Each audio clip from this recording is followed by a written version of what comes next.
کبیر رب کا، رحمت للعالمین رب کی جب یہ رحمت، یہ فضل کبیر آئے، ان کی آمد کا وقت ہو، ان کی ولادت کا دن ہو، تو ہم خوشی کا اظہار کیوں نہ کریں؟ ہم تو اپنا گھر بھی سجائیں گے، اپنا محلہ بھی سجائیں گے، اپنی گلی بھی سجائیں گے۔ فقط اتنا ہی نہیں بلکہ رحمت للعالمین ہے، تمام عالمین کے لیے رحمت ہے، تو ہم پورا شہر سجائیں گے، پورا شہر ہی نہیں بلکہ پورا ملک سجائیں گے، اور یہ رحمت للعالمین ہے۔ ملک پہ ہی ختم نہیں ہوتا بلکہ پوری دنیا کو سجایا جائے گا کہ دنیا کا سب سے بڑا جشن منائیں گے ہم، میلاد مصطفیٰ ہے، یہ سب کو بتائیں گے ہم، یہ حضور کا میلاد ہے، یہ ہر ایک کو بتایا جائے گا کہ ہاں یہ حضور علیہ السلام کی آمد ہے،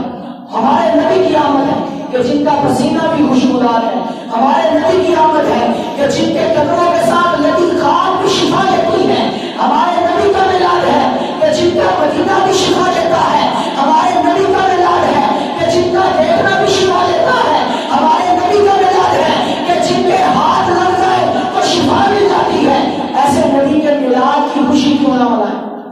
تو حضور کی آمد کی خوشیاں اپنے گھروں میں بھی منائیں، جو جلوس میلاد ہو اس میں بھی شرکت کریں۔ اس کے ساتھ ساتھ دعوت اسلامی کے فیضان مدینہ میں جو ہے اتوار کو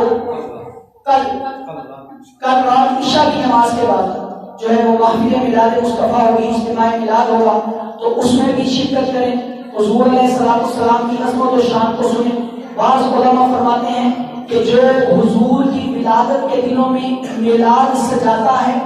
اللہ تبارک و تعالیٰ اس کو پورے سال کے لیے امن عطا فرما دیتا ہے۔